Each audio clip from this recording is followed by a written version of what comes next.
Selanjutnya saya ucapkan kepada Profesor Mahathir Dr. Semadi Maisud serta rakan-rakan sekalian. Pada pagi ini kumpulan kami iaitu akan membentangkan tajuk projek kami iaitu tanaman hiasan. Nama syarikat kami adalah Directive Florist Enterprise.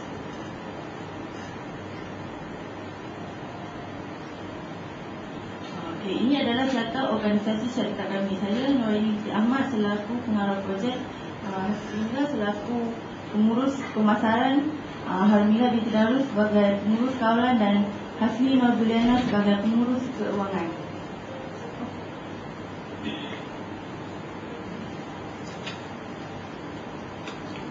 Misi projek kami adalah mendapatkan pengalaman kerja yang lebih, dapat mewujudkan peluang-peluang pekerjaan kepada penduduk tempatan, serta dapat memasarkan lebih banyak pokok-pokok bunga kepada pasaran dan pengeluaran pokok-pokok bunga melalui penghasilan sendiri bagi mendapatkan tanaman yang berkualiti.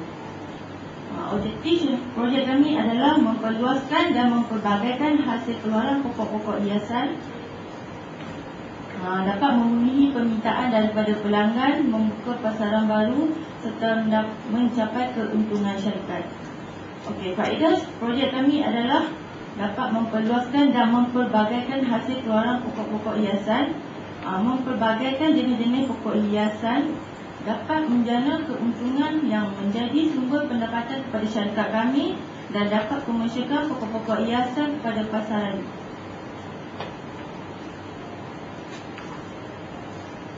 Kenyataan masalah. 1 adalah lokasi, 2 masa dan 3 jarang diusahakan. Lokasi ini pada peringkat mulanya kami menghadapi masalah untuk mendapatkan lokasi.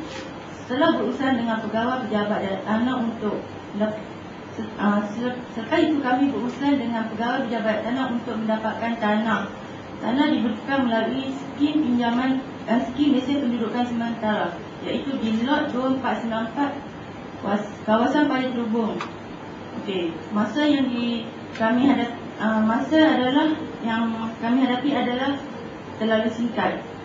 Manakala projek ini jarang diusahakan kerana kurangnya pengalaman dalam teknik penanaman serta kekurangan modal kerana kosnya tinggi.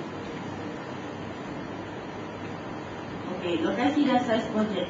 Lokasi kami adalah terletak di tepi jalan di kawasan Paya Terubung. Lokasinya adalah di lot 2494 kawasan Paya Terubung. Manakala saiz lokasinya adalah setengah ekar. Ini adalah plan lokasi kami.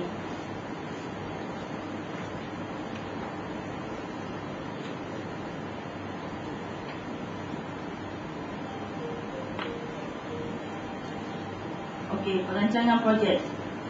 Dalam perancangan projek kami memerlukan kemudahan seperti pejabat untuk urusan jual beli, rumah naungan untuk tempat-tempat pokok bunga, tempat pembiakan anak-anak pokok bunga, tempat penyediaan campuran tanah dan memasuk, kawasan pembesaran dan penjualan anak-anak pokok bunga, serta stor simpanan barang untuk menyimpan alatan kejuruteraan.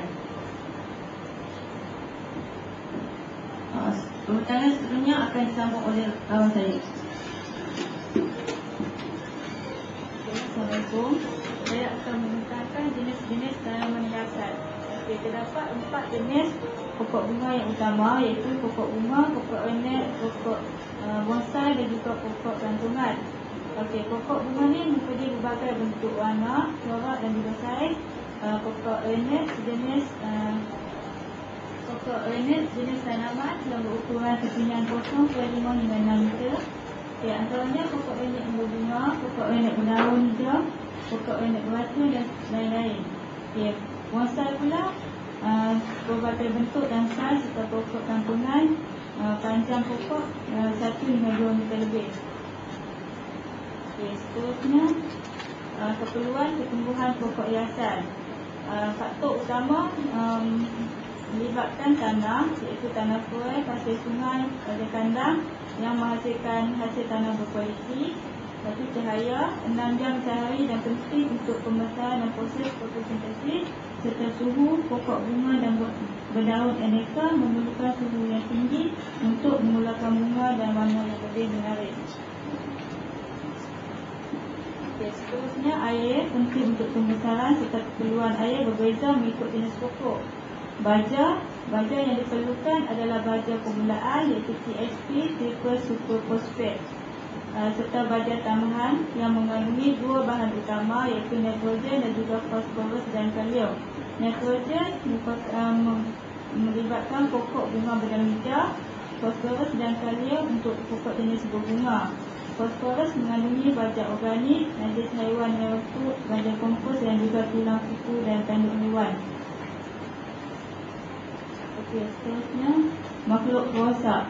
Makhluk perosak utama seperti siput, sepabulan, ulat, lalang, kutu daun dan serang, serangga menyebabkan penyakit kulat, penyakit bakteri dan juga penyakit virus. Dia menyebabkan kesan banyak lubang di bahagian daun, terutama apabila daun tersebut besar.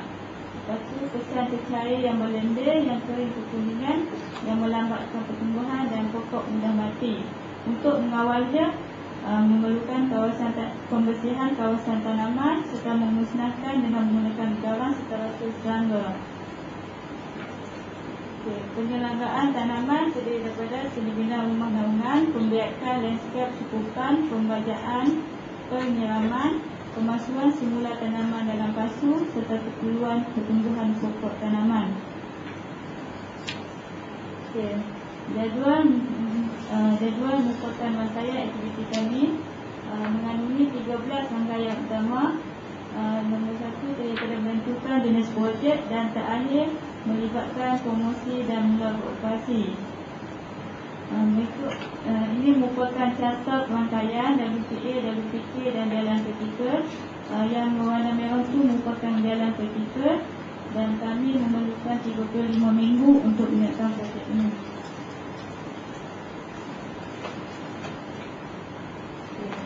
Seterusnya, dana projek akan dibentangkan oleh rakan saya.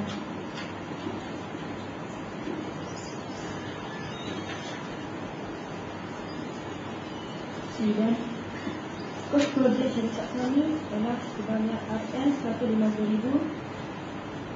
Semua dana syarikat kami, pinjaman dari Bank Pertanian Malaysia sebanyak RM 10,000, manakala persendirian kedua sebanyak RM 15,000, di mana syarikat kami terdiri pada 4 orang dan jumlahnya sebanyak RM 60,000.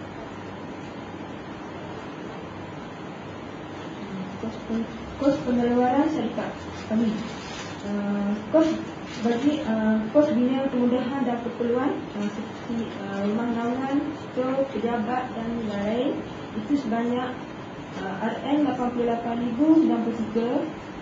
Manakala untuk peralatan dan penjagaan itu sebanyak RM 15,465 ringgit. Untuk pasu bahan tanaman itu sebanyak RM 16,660 dan untuk kos lain itu sebanyak RM 29,782.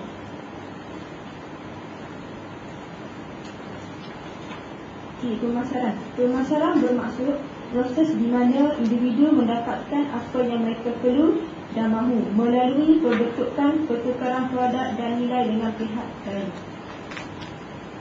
Kepulang sasaran itu untuk peminat pokok-pokok hiasan dan syarikat-syarikat besar yang mengusahakan khidmat laskar serta bagi penyewa-penyewa pokok-pokok hiasan. Produk yang syarikat kami pasarkan adalah anak-anak benih, pokok hiasan, baja-baja serta racun, pasu-pasu bunga dan khidmat membuat laskar.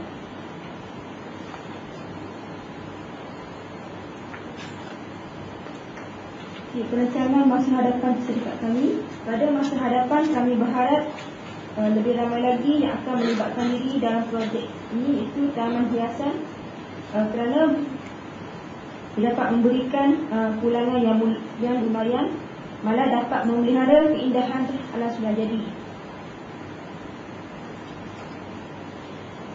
Mendapatkan lebih banyak latihan dan kemahiran yang berkaitan dengan cara penanaman, kawalan, pembajian dan sebagainya.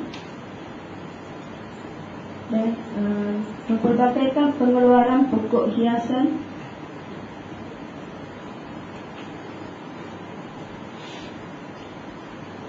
Sekian daripada terima kasih. Segala penghargaan ditujukan kepada pensyarah yang ini, Profesor Maria Dr. Osman bin Mak Yusuf.